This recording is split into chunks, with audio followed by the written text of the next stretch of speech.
All right, some great storylines around Major League Baseball going down last night. It was really emotional though, dudes, in LA. Freddie Freeman, that reunion with the Braves, going deep in his first at bat against his former team. But before that game too, oh my God, cuteness overload. His son Charlie, bear hugging his dad's former teammate and Dansby Swanson. Whew. So now that you're all feeling warm and tingly inside, I hear you giggling, Steve Buchanan. Allow me to introduce DraftKings contributors Steve Buchanan and Garion Thorne, here for a healthy dose of reality, a dose of the good stuff, a dose of Put Up Your Buchs. This is when Steve gives out his favorite plays on tonight's MLB slate, and Garion either agrees or pivots like a coward. Looking back on last week, take a gander, everybody, at how Steve took a commanding 1-0 series lead. This is a best of 7 series, though, so you're still alive, Garion. Steve, you're sending a strong message to your inferior opponent. Congratulations. Thank you very much. I like Garion. He's one of the only people at this company I do like, so I feel bad that I beat him. But, you know, it's a long series. We got a long way to go. Yeah, that's true. What was your biggest regret from this showdown last Tuesday, Garion, and your picks? Yeah, I might have to start reassessing my whole I don't agree with Steve philosophy. That kind of backfired last week. I will say, if I'm only going to win one category, I'm glad it was bet. Yeah. That's a good one to be your solo win, making people some money. But yeah, back to the drawing board this week. We'll try again. Okay, dude. So let's go ahead and start there. Steve, hook me up with your pitcher, man. Who's your favorite one tonight? Look, moving forward, if you're not targeting against the Reds, then you're just not doing this right. This team stinks, okay? Over the last 5 games, we've only played like 10, but over the last 5 games, they're averaging 1.6 runs per game. Oh my this God. Is after the Reds president came out and goes, oh, where are you all going to go? They're not going to come to the home stadium. I'll tell you that. Joe Musgrove is going to have his way with this team tonight, just like every major league pitcher that's faced him thus far has done so. He's made 2 starts already, racking up the strikeouts against the Diamondbacks and the Braves, which is a pretty impressive start. This whole Padres rotation, quite frankly, has been really strong thus far. But against this Reds team, who coming into tonight has the 2nd highest K rate in the league, and is slashing 181, 254, and 287 to begin the season. This is a team you are targeting against. Give me Joe Musgrove. Dude, the Reds went 8 days without holding a lead in the game before Pham homered in the top of the first inning, like on Monday. And that lead lasted 8 minutes. Garion, Garion, what do you want to do here, dude? Yeah, I mean, like Steve, you kind of immediately on a slate this size go, okay, who are the Reds playing? Yeah. Diamondbacks playing. Didn't really like the Diamondbacks thing too much. I agree. Musgrove's in a fantastic spot here. I'm going to go with Corbin Burns, though. Congratulations to the Chicago Cubs for getting to draw Corbin Burns on like weird short work opening day, weird spring training thing, because Corbin Burns is now just Corbin Burns again, and he's going to be running through the entirety of the National League. He looked dominant in his last start. It was the Orioles, but you know, tonight's the Pirates. So I really don't have too many reservations about that. 19% swinging strike rate in that game, 7 scoreless innings, 8 strikeouts. He built up to 97 pitches. So there's really no concerns about that anymore. You're paying premium money for Corbin Burns tonight. This is a slate loaded with aces, but I think he is clearly the cream of the crop. So I'm going to pay 10-5 and go up with Corbin Burns. All right, Buchs, for your favorite infielder on this main slate, you're looking right in your own backyard. Yeah, Xander Bogaerts at home against the lefty going up against Yusei Kikuchi. When you leave the Mariners, your career just ends. That's basically how it happens, okay? So he's with the Blue Jays. That's Garion's team. So I'm trying to, get Garion this one here. But you look at the numbers for Xander Bogaerts, specifically against lefties at home. He absolutely crushes in this type of matchup. From last season, 399 WOBA, 225 isolated power, and a 151 WRC plus. I think it's fair to say that this Red Sox offense hasn't exactly got off to the stellar start that maybe some people imagine, but this is a good spot for this Red Sox team as a whole. They put up good numbers against lefties overall at home, but the guy who was doing that mostly from the heart of the lineup is Bogaerts. I think this is a great spot for him, and that's the place I'm going to be targeting tonight. All right, Garion, I know that must sting a little bit for you. No, I have to watch Yusei Kikuchi pitch, so I really understand it. I'm going to go back to that Padres-Reds game, and I'm going to go with Manny Machado. This is a fun with small sample sizes. I only get to do this in April kind of stat, but Manny Machado has 12 plate appearances against left-handed pitchers so far this season. He has a 1.200 slugging percentage. That's not his OPS. That's his slugging percentage. He's hitting 600 within the split. And yeah, that's ridiculous, but Manny Machado also has a 128 WRC plus against left-handed pitching for his career. So this isn't some sort of absolute outlier. He's crushed lefties the entirety of his baseball playing life.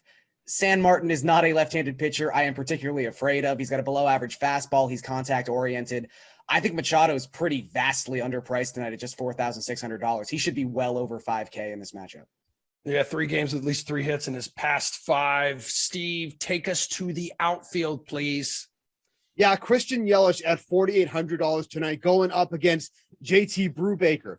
Maybe we finally saw a little bit of signs of life from Christian Yelich in his last game, had a home run, knocked in 27 DraftKings fantasy points. You know, our guy Jared Carrabba said this is got to be someone who's going to really come back and rejuvenate his career this year. What better spot to do that against than JT Brubaker, who cannot get a lefty out to save his career?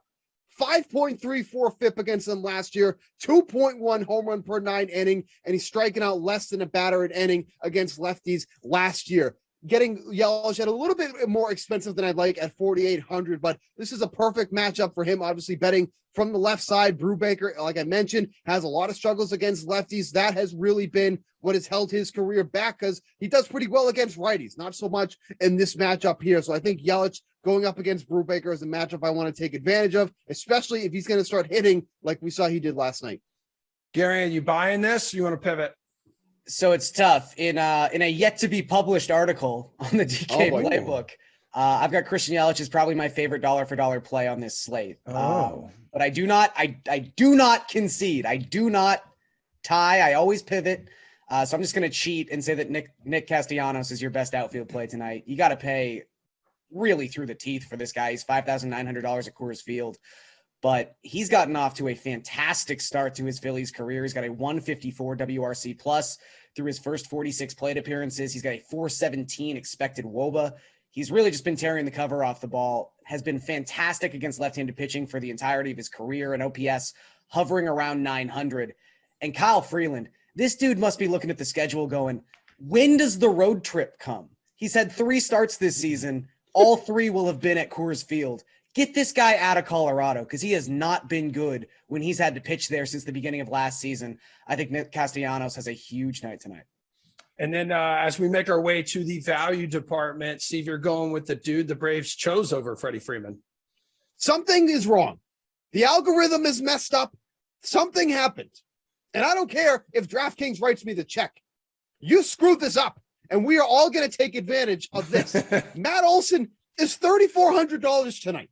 I had to go back and check 3 different times to make sure I was reading this correctly. And then I thought to myself, is Olsen not hitting well and I just didn't realize? No, that's not the case either. You look at his last 5 games, 10 hits over those 5 games, 3 of them for extra bases. Is the matchup good tonight against Walker Buehler? No. But am I going to take a $3,400 Matt Olson every time he's almost the bare minimum? You're absolutely right. I'm going to. So I don't know why this happened when he was just $4,800 yesterday or the day before. Yeah, yesterday. I don't know what happened, but I'm going to take advantage. $3,400 for Matt Olson is something you are very rarely going to see. I feel like this is going to be adjusted again tomorrow, especially since I'm calling the company out on a public forum and they're all watching and going, what did we do? We made a mistake. Well, that mistake is going to be taken advantage of tonight. We're taking also Olsen 3,400 against Walker Buehler.